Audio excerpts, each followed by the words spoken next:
Hello everyone, welcome to Study Smart tutorial. Today I will explain trial balance. So trial ಬ್ಯಾಲೆನ್ಸಲ್ಲಿ ನಾವು ಯಾವುದೆಲ್ಲ column open ಮಾಡ್ತೀವಿ ಅಂತ ಹೇಳಿದ್ರೆ heads of account, LF, debit, credit. ಈ debit ಸೈಡಲ್ಲಿ ಯಾವ ಟ್ರಾನ್ಸಾಕ್ಷನ್ಸ್ನ ರೆಕಾರ್ಡ್ ಮಾಡಬೇಕು ಅಂತ ಹೇಳಿದ್ರೆ ಅಸೆಟ್ಸ್ ಮತ್ತು ಎಕ್ಸ್ಪೆನ್ಸಸ್ನ ರೆಕಾರ್ಡ್ ಮಾಡಬೇಕು. ಕ್ರೆಡಿಟಲ್ಲಿ ನಾವು ಮೇಂಟೈನ್ ಮಾಡೋಂಥ ಟ್ರಾನ್ಸಾಕ್ಷನ್ ಇನ್ಕಮ್ ಮತ್ತು ಲಯಾಬಿಲಿಟೀಸ್ ಆಗಿರುತ್ತೆ.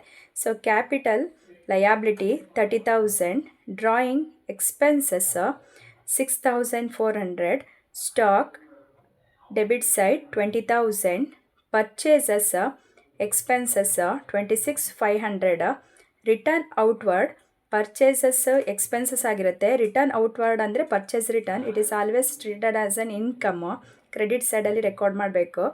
ಸೇಲ್ಸ್ ಇನ್ಕಮ್ ಕ್ರೆಡಿಟ್ ಸೈಡಲ್ಲಿ ರೆಕಾರ್ಡ್ ಮಾಡಿ. ಕ್ಯಾಶ್ ಅಸೆಟ್ ಆಗಿರುತ್ತೆ, ಸೊ ಡೆಬಿಟಲ್ಲಿ ರೆಕಾರ್ಡ್ ಮಾಡಬೇಕು. Debtor it is always treated as an asset, debit ಸೈಡಲ್ಲಿ ರೆಕಾರ್ಡ್ ಮಾಡಿ. Creditor liability, so 3,000. Bills payable 2,400, it is also one of the liabilities. Rent ಸಮ್ಮಲ್ಲಿ ನಮಗೆ paid received ಅಂತ ಏನು ಮೆನ್ಷನ್ ಮಾಡಿಲ್ಲ ಅಂದರೆ it is always treated as an rent paid ಅಂತ ಹೇಳಿ ಅಸ್ಯೂಮ್ ಮಾಡಬೇಕು. ಸೊ ಅದಕ್ಕೆ ನಾವು ಡೆಬಿಟಲ್ಲಿ ರೆಕಾರ್ಡ್ ಮಾಡ್ತಾ ಬರಬೇಕು.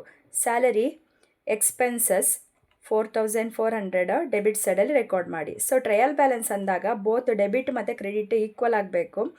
ಸೊ 80,900, 80,900 ಇದೆ. ಸೊ ಟ್ರಯಲ್ ಬ್ಯಾಲೆನ್ಸಲ್ಲಿ ಒಂದು ಟ್ರಾನ್ಸಾಕ್ಷನ್ಸ್ನ ನಾವು ಕಂಪಲ್ಸರಿಯಾಗಿ ತಗೊಳ್ಳೋಂಗಿಲ್ಲ, ಡ್ರಾಪ್ ಮಾಡಬೇಕು. ಅದು ಯಾವುದು ಅಂತ ಹೇಳಿದ್ರೆ ಕ್ಲೋಸಿಂಗ್ ಸ್ಟಾಕ್.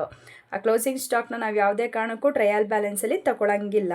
ಓಕೆ, ಸೊ ಇಲ್ಲಿ ಟ್ರಯಲ್ ಬ್ಯಾಲೆನ್ಸು ಟ್ಯಾಲಿ ಆಗಲಿಲ್ಲ ಅಂತ ಹೇಳಿದ್ರೆ ಯರ್ we have to open an suspense account, either may be debit side or may be credit side. ಇವೆಲ್ಲ ಟ್ರಾನ್ಸಾಕ್ಷನ್ಸ್ನ ನೀವು ಕರೆಕ್ಟಾಗಿ ಡೆಬಿಟಲ್ಲಿ ಅಸೆಟನ್ನೆಲ್ಲ ಡೆಬಿಟಲ್ಲಿ ಇನ್ಕಮ್ ಎಲ್ಲನೂ ಕೂಡ ಕ್ರೆಡಿಟ್ ಸೈಡಲ್ಲಿ ಹಾಕಿನೂ ಕೂಡ ಟ್ಯಾಲಿ ಆಗಲಿಲ್ಲ ಅಂತ ಹೇಳಿದ್ರೆ ನಾವು ಸಸ್ಪೆನ್ಸ್ ಅಕೌಂಟ್ನ ಓಪನ್ ಮಾಡಬೇಕಾಗಿರುತ್ತೆ. ಸೊ ಅದು ಡೆಬಿಟಲ್ಲಾದರೂ ಬರ್ಬೋದು ಅಥವಾ ಕ್ರೆಡಿಟಲ್ಲಾದರೂ ಬರ್ಬೋದು. Thank you.